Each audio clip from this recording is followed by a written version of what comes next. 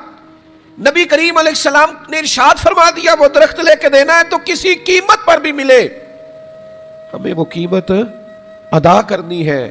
ہمیں ہر صورت اس رنگ سے مانا کہ محبت کے سفر میں ہر گام پہ 100 مشکل ہے، لیکن یہ سفر آسان بھی ہے اگر ساتھ تمہارا ہو جائے۔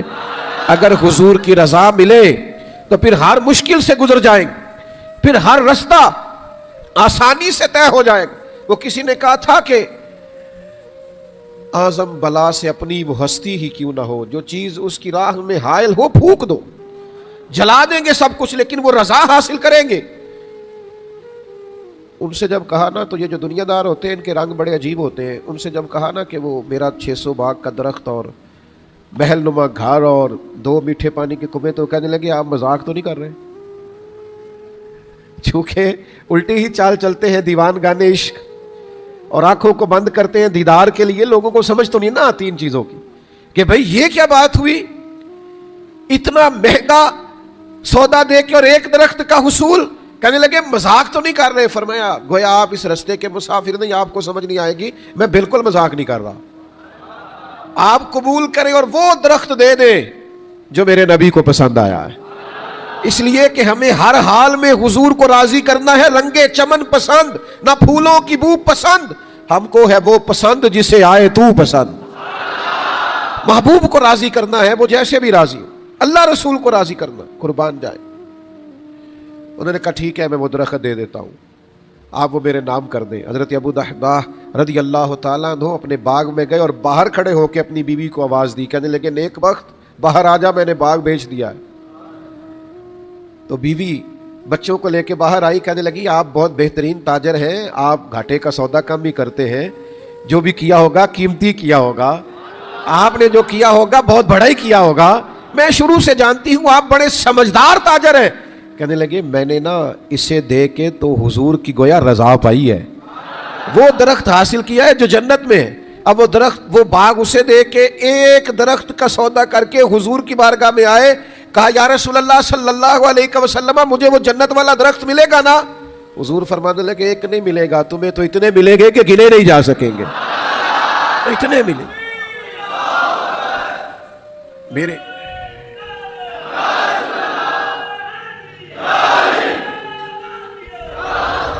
میرے عزیز، اللہ تعالیٰ کی رضا پانے کے لیے آپ اللہ کی رستے میں خرچ کریں گے۔ جب اللہ کی رضا پانا مقصود ہو نا تو پھر رنگ ہی بدل جاتا ہے، پھر کیفیات تبدیل ہو جاتی ہے، پھر انداز کچھ اور ہو جاتے ہیں۔ اور اگر رضا الہی پانے کے لیے، ایک مشکل بات کرنے لگا ہوں، اگر رضا الہی پانے کے لیے سہولیات چھوڑنی پڑے، تھوڑی مشکل زندگی گزارنی پڑے، تھوڑا تکلیف دہ وقت گزارنا پڑے، یہ ہوتا مشکل ہے، لیکن زخم پہ زخم کھا کے جی، خونے جگر کے گھونٹ پی، آہ نہ کر لبوں کو سی، یہ عشق ہے کوئی دل لگی نہیں۔ کبھی کبھی نا، کبھی کبھی تنگ رستوں سے بھی گزرنا پڑتا ہے، کبھی کبھی مشکلات کا سامنا بھی کرنا پڑتا ہے، کبھی کبھی دکھ بھی خریدنے پڑتے ہیں، کبھی آزمائشیں بھی آتی ہیں اس کے رستے میں، اسے راضی کرنے کے لیے کبھی کبھی نرم گداز بستر چھوڑنے بھی پڑتے، کبھی کبھی سنگلاخ اور تلخ وادیوں کا سفر بھی کرنا پڑتا ہے۔ تیری تلاش میں پھرا میں جنگل، پہاڑ اور دشت میں، کبھی یہ کرنا پڑتا ہے۔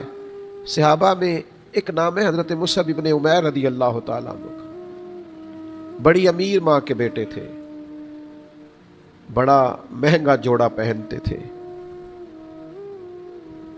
جب کلمہ پڑھا تو والدہ نے پہلے تو قید کیے رکھا، پھر بطور سزا کے سب کچھ چھین لیا۔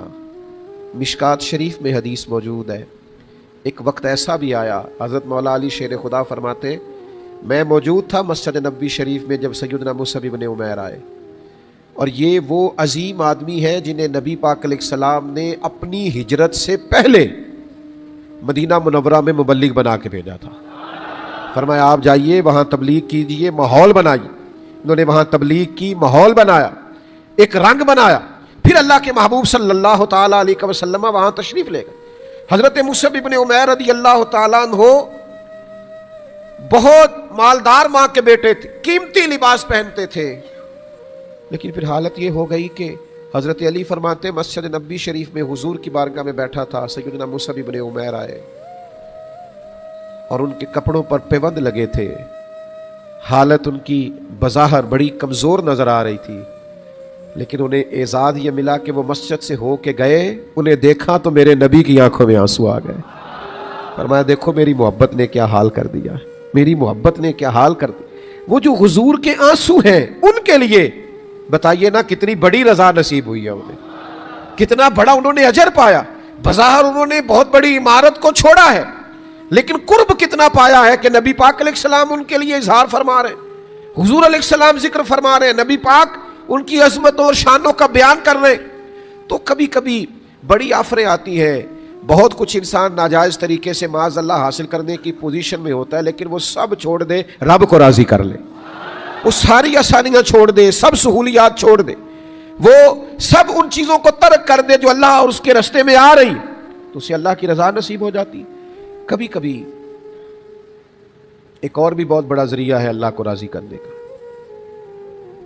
وہ ہے صلہ رحمی کرنا, رشتوں کو اچھے طریقے سے نبھانا, تعلقات کو صحیح طریقے سے آگے لے کے چلنا.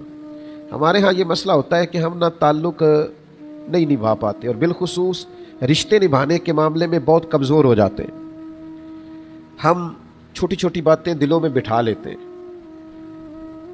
یہ جو رشتے اللہ نے بنائے ہیں نا, یعنی کچھ چیزیں ایسی ہیں جو محض اللہ کی مشیت پر مبنی ہے. مجھے بتائیے, ہم کوئی اپنی مرضی سے کسی خاندان میں پیدا ہوتے ہیں؟ جس خاندان میں رب چاہتا ہے ہمیں پیدا کرتا ہے. تو جو چچا اللہ نے میرے لیے بنایا ہے مجھے بھی پسند کرنا چاہیے, جو ماموں اللہ نے میرے لیے بنائے ہیں وہ مجھے بھی پسند ہونے چاہیے. جو رشتے اللہ نے ہمارے بنائے ہم ان رشتوں کو توڑتے اور لوگ نئے نئے رشتے بناتے, صلہ رحمی نہیں کرتے. صلہ رحمی کرنے سے اللہ رسول راضی ہوتے, بلکہ ترغیب و ترہیب میں تو حدیث ہے, نبی پاک علیہ السلام نے ایک دفعہ فرمایا کہ جو رشتے توڑنے والا میری محفل سے اٹھ کے چلا جائے. فرمایا جہاں رشتے توڑنے والے لوگ موجود ہوں وہاں اللہ کی رحمت کا نزول نہیں ہوتا. دو چیزیں ایسی ہیں جو سب کی طلب ہے, سب کی خواہش ہے, کچھ زبان سے کہہ دیتے ہیں کچھ نہیں کہتے, لیکن خواہش سارے رکھتے ہیں, طلب سارے رکھتے ہیں. دو چیزیں ایسی ہیں جن کی ہر انسان اپنے دل میں خواہش اور طلب رکھتا ہے, وہ یہ ہے کہ میری عمر بھی لمبی ہو جائے اور میرے رزق میں بھی وسعت ہو. رکھتے ہیں نا سارے لوگ اس کی, کچھ زبان سے کہتے ہیں اور کچھ کہتے نہیں ہیں, پر یہ ہوتی ہے. حضور علیہ السلام نے نسخہ ارشاد فرمایا, فرمایا جو چاہتا ہے نا عمر لمبی ہو, رزق میں برکت ہو, وہ اپنے رشتہ داروں سے اچھا سلوک کرے. پہلے آپ سارے راضی تھے, اب میں نے آخر میں مشکل کام بتایا نا. پہلے آپ سارے خوش تھے, عمر بھی لمبی ہونی چاہیے, رزق میں بھی برکت, اب کام ذرا مشکل بتایا, رشتہ داروں سے اچھا سلوک کرے. ہے مشکل کام, ظاہر ہے کہ خاندان کے اندر اختلافات ہوتے ہیں, شدتیں بعض اوقات ہوتی ہیں, بعض اوقات مسائل ہوتے ہیں, لیکن رمضان کا مہینہ ہے, طاق راتیں ہیں, معافی لینے کے دن ہے. اس طرح نہ کریں کہ ہم اللہ سے معافی لینے سے پہلے لوگوں کو معافی دے دیں. اللہ بڑا راضی ہوتا ہے رشتہ داروں سے اچھا سلوک کرنے سے. نبی کریم صلی اللہ تعالی علیہ وسلم رشتے نبھانے کی بات ارشاد فرماتے, یہ ایک بہت بڑا ذریعہ ہے, بہت بڑا ذریعہ ہے اللہ تبارک و تعالی اور اس کے محبوب علیہ السلام کو راضی کرنے کا, کہ رشتوں کو نبھایا جائے اچھے طریقے سے, رشتوں کو تعلقات کو پروان چڑھایا جائے. یہ بڑا ضروری ہے, اس سے اچھا معاشرہ مرتب ہوتا ہے. میری طبیعت میں بڑا ذوق ہے, اگر آپ بھی اس طرح تھوڑا ذوق دکھائیں تو چند باتیں میں اور آپ کی خدمت میں عرض کروں. ویسے میں مختصر تقریر کا ہی قائل ہوں, تھوڑی بات کرنا میری خواہش ہوتی ہے کہ ایک ہی آنسو میں کہہ دیا جائے غم دل, طوفان بھیجا لانے سے بھی ہے چشم فائدہ, دو اشک ہی کافی ہیں اگر اثر کرے تو. پر دو ایک باتیں میرے ذہن میں مچل رہی ہیں, میرا دل کرتا ہے میں آپ سے کہہ دوں. حضور نہ تعلقات نبھانے اور تعلقات کو آگے لے کے جانے میں نا بڑی توجہ دلاتے. کنز الاموال میں ایک روایت ہے, سیدہ عائشہ صدیقہ رضی اللہ تعالی عنہ فرماتی ہے, ایک دفعہ نا ایک عمر رسیدہ خاتون آئی تھی دوپہر کے وقت حضور سے ملنے. وہ وقت حضور کے آرام کا تھا. بالعموم نبی کریم علیہ السلام اس موقع پر آرام فرما ہوتے, تو صحابہ نہیں آیا کرتے تھے. وہ خاتون آئی, لیکن ان کا آنا بھی انوکھا تھا اور حضور کا پیار کرنا بھی بڑا انفرادی تھا. فرماتے ان کی آواز سن کے محبوب اٹھ کے بیٹھ گئے